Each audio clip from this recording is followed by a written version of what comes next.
Hello everyone, welcome to sweet memories. Upcoming రివ్యూలోకి వెళ్ళిపోదాం. జగదాత్రి కేదార్ మాట్లాడుకుంటూ ఉంటారు. కేదార్, కౌశికి వదిన కూడా మనకే సపోర్ట్ చేస్తున్నారు. ఇప్పుడు ఖచ్చితంగా యువరాజ్ రాత్రి ఎన్కౌంటర్ అవ్వకుండా ఉండాలి అంటే యువరాజ్కి సంబంధించిన బెయిల్ పేపర్స్పై ఎస్ఐ కానీ సిఐ కానీ సైన్ చేయాలి కదా. కాబట్టి మనం ఇప్పుడు జేడీ కేడీగా మారి ఎస్ఐ దగ్గరికి వెళ్దాం అని ఇంకా వెంటనే జగదాత్రి కేదార్ జేడీ కేడీగా మారి పోలీస్ స్టేషన్లో ఎస్ఐ అడ్రస్ కనుక్కొని అడ్రస్ దగ్గరికి వెళ్తారు. ఎస్ఐ ఇంటికి లాక్ వేసి ఉంటుంది.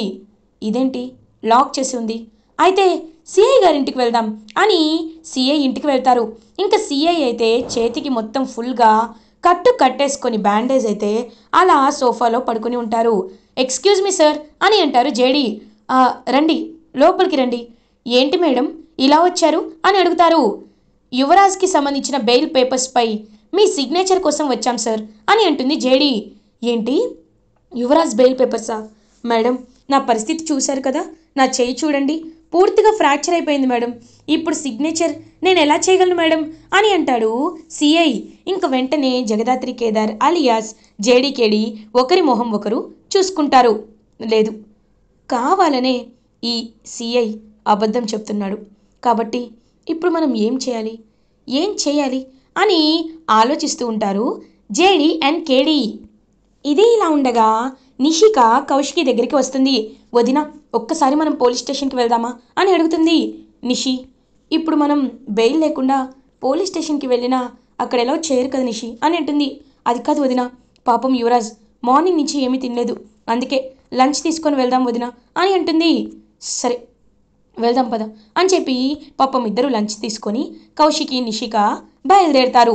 కరెక్ట్గా అప్పుడే మీనన్ ఇంకా ఫోన్ చేస్తాడనమాట.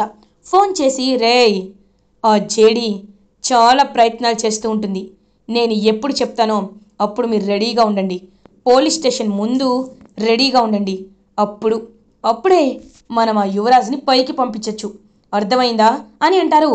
అర్థమైంది బాయ్ అని స్టేషన్కి వెళ్దామని అలా వెయిట్ చేస్తూ ఉంటారనమాట మీనన్ సెట్ చేసిన రౌడీలు.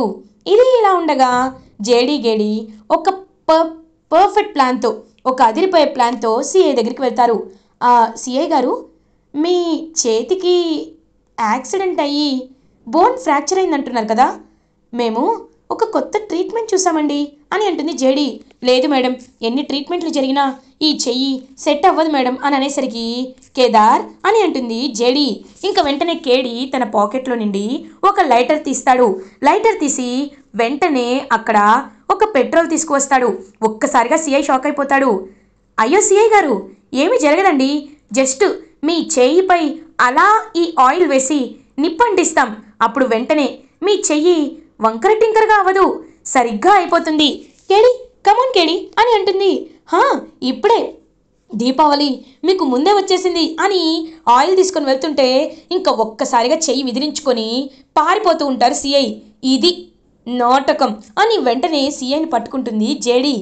ఎందుకు ఇంతలా నాటకాలు ఆడుతున్నారు అని అంటుంది.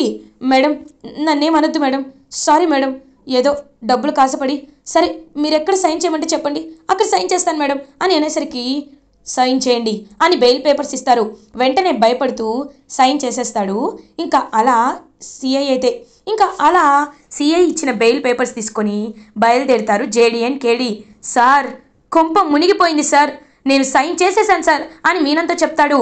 రేయ్, నిన్ను చెయ్యొద్దన్నాను కదా, ఎందుకు చేశావు అని అడుగుతాడు మీనన్. సార్, వారు నాపై ఒక టెక్నిక్ ప్రయోగించారు సార్, దానివల్ల నా చెయ్యి కాలిపోతుందేమోనని చేయాల్సి వచ్చింది సార్ అని అంటారు. ఫోన్ పెట్టేయి, ఇప్పుడు ఎలా అయినా ఆ రౌడీలే, రేయ్ మీరు ఎంటర్ అయిపోండ్రా అని అంటారు. ఇంకా వెంటనే ఆ రౌడీలైతే పోలీస్ స్టేషన్కి ఎంటర్ అవుతారు. అప్పుడే కరెక్ట్గా నిషిక అండ్ కౌశికి ఇద్దరు కలిసి ఇంకా క్యారేజ్ని తీసుకొస్తారు యువరాజ్ కోసం. స్టేషన్లో ఎవ్వరూ ఉండరు, చూస్తూ ఉంటారు అదంతా. స్టేషన్లో ఎవరు లేరేంటి, యువరాజ్ అని చెప్పి ఇంకా యువరాజ్కి అలా కరెక్ట్గా క్యారేజ్ ఇద్దామనే లోపు ఆ స్టేషన్కి మీనన్ సెట్ చేసిన ముగ్గురు రౌడీలు వస్తారు. చాలా ఇంకా వచ్చి స్టేషన్లో ఉన్న లాక్ తీసి యువరాజ్ని కాలర్ పట్టుకొని బయటికి తీసుకొస్తారు.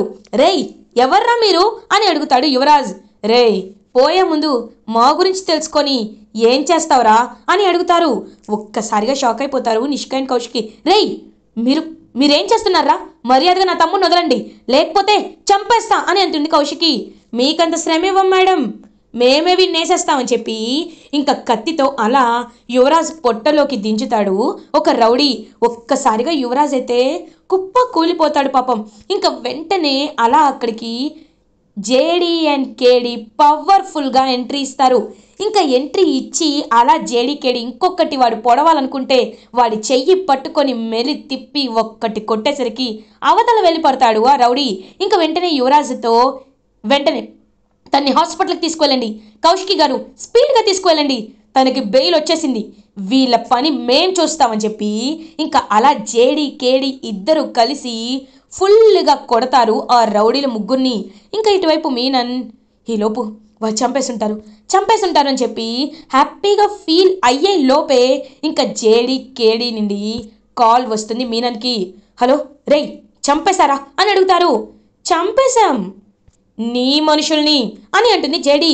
జేడీ అని అంటాడు మీనన్. ఎస్, జేడీనే. యువరాజ్కి బెయిల్ వచ్చేసింది మీనన్. ఇంకా నువ్వు ఎన్ని ప్రయత్నాలు చేసినా యువరాజ్ని ఏమీ చేయలేవు. ఈలోపు మేము యువరాజ్కి సంబంధించిన నిర్దోషం నిరూపించే సాక్ష్యాలను తీసుకొస్తాం. చూడు, నువ్వు ఆ తాయారు కలిసి ఎన్ని ప్రయత్నాలు చేసినా మీరు నిర్దోషిని అన్యాయంగా ఇరికించలేరు, కేసులో ఇరికించలేరు, ఇది ఈ జేడీ మాట అని చెప్పేసరికి ఇంకా కుప్ప కూలిపోతాడనమాట మీనన్. జేడీ, ఎప్పుడు నాకు అడ్డుపడుతూనే ఉన్నావు, తెలుసుకుంటా నీ అసలు రూపమేంటో తెలుసుకొని అప్పుడు నిన్ను ప్రాణాలు తీస్తే నా తమ్ముని నువ్వు చంపినప్పుడు ఎంత కక్ష కట్టానో అదంతా నీ చావుతో తీర్చుకుంటా అని ఇంకా మీనన్ పగతో రగిలిపోతూ ఉంటాడు. అప్పుడే ఇటువైపు యువరాజ్ని హాస్పిటల్కి తీసుకువెళ్తారు కౌశికి అండ్ నిషిక. యువరాజ్కి ట్రీట్మెంట్ జరుగుతూ ఉంటుంది. ఇంకా అలా ట్రీట్మెంట్ జరుగుతూ ఉంటే అందరూ పాపం యువరాజ్ని చూస్తూ ఉంటారు.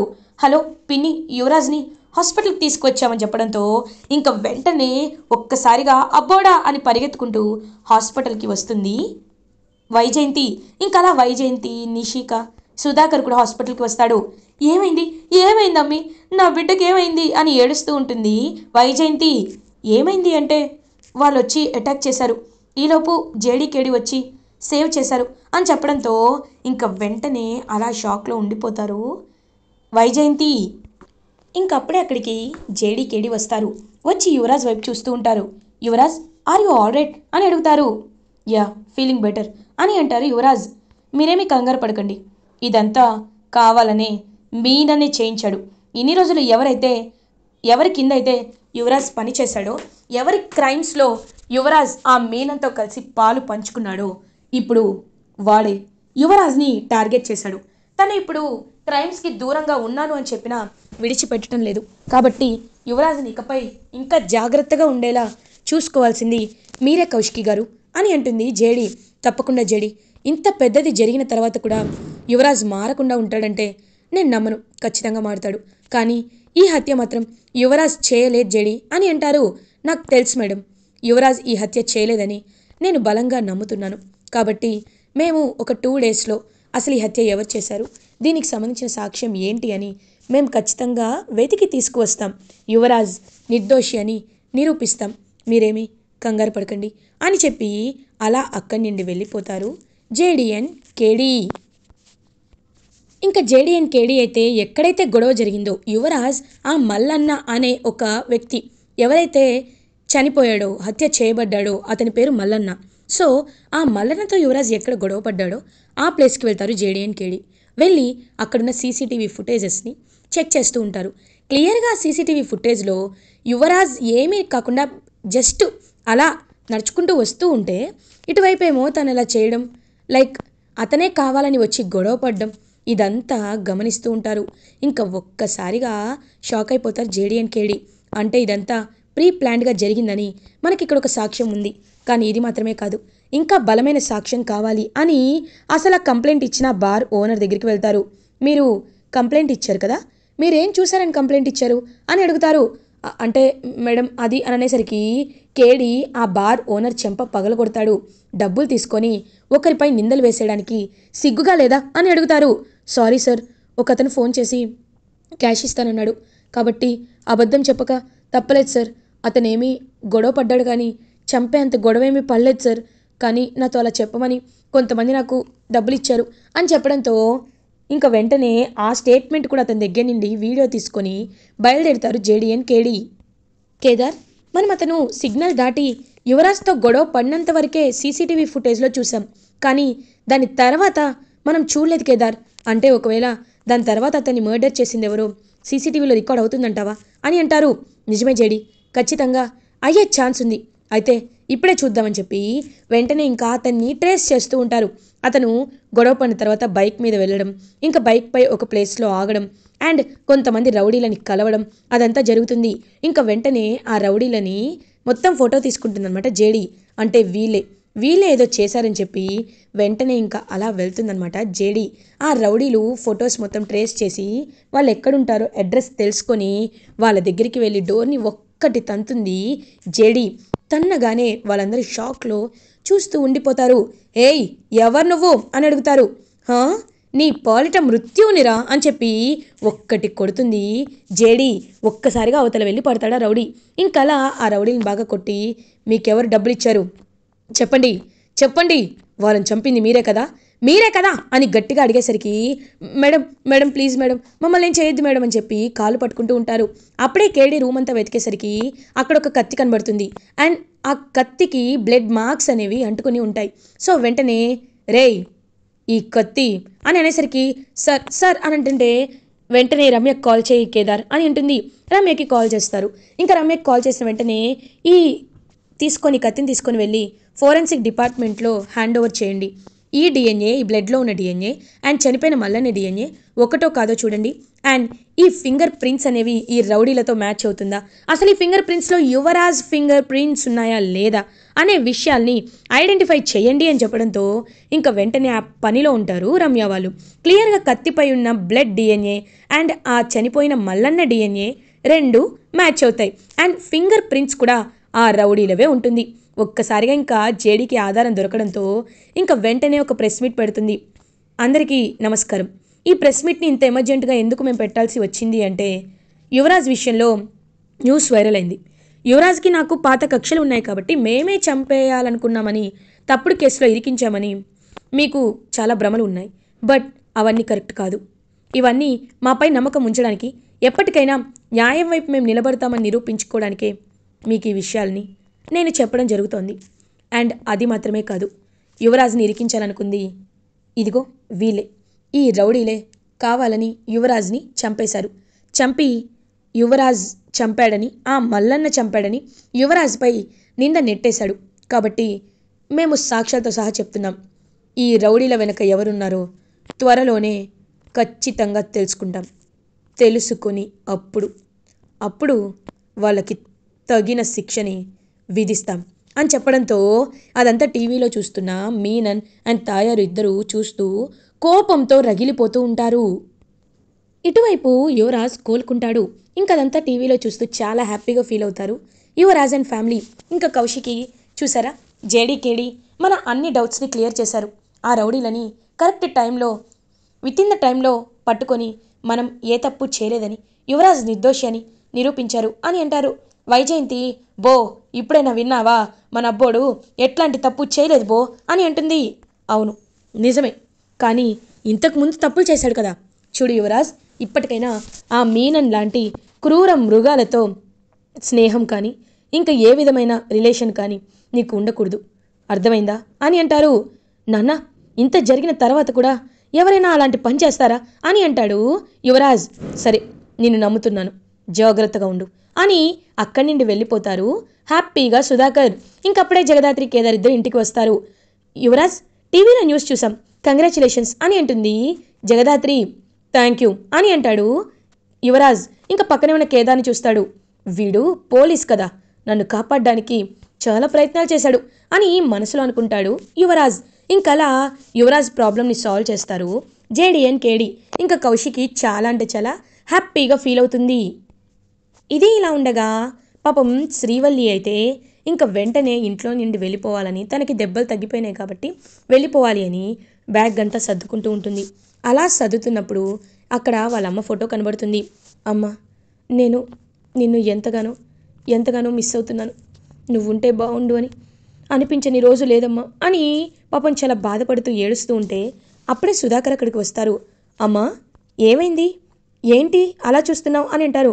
ఏం లేదు సార్, మా అమ్మ గుర్తొచ్చింది, నేను వెళ్ళిపోతాను సార్ అని అనడంతో మీ అమ్మగారా అని అంటారు. అవును సార్, ఈ ఫోటోలో ఉన్నది మా అమ్మే అని చెప్పడంతో ఒక్కసారిగా షాక్ అయిపోతాడనమాట. వెంటనే సుధాకర్, అంటే సుహాసిని మీ అమ్మ, నువ్వు నా కూతురువా అని స్టన్ అయిపోయి, చూడమ్మ శ్రీవల్లి, నువ్వు ఎక్కడికి వెళ్ళాల్సిన అవసరం లేదు, నువ్వు ఇక్కడే ఉండు, ఎందుకంటే నువ్వు నా బాధ్యత అని అంటారు. మీరేమంటున్నారు సార్ అని అంటుంది. ఇంకపై నువ్వు ఈ ఇంట్లోనే ఉంటావు, నిన్ను ఎవరు వెళ్ళమంటారో చెప్పు, వాళ్ళతో నేను మాట్లాడతాను అని అనడంతో ఇంకా వెంటనే అలా హ్యాపీగా ఫీల్ అవుతుంది శ్రీవల్లి తన కన్న కూతురు అని తెలుసుకున్న సుధాకర్ చాలా అంటే చాలా హ్యాపీగా ఫీల్ అవుతాడు. ఇలా ఎపిసోడ్ ఎండ్ అవుతుంది. ఫర్దర్ ఎపిసోడ్ రివ్యూస్ ముందుగా మీకు కావాలి అనుకుంటే మా ఛానల్ని సబ్స్క్రైబ్ చేసుకోండి. Thanks for watching.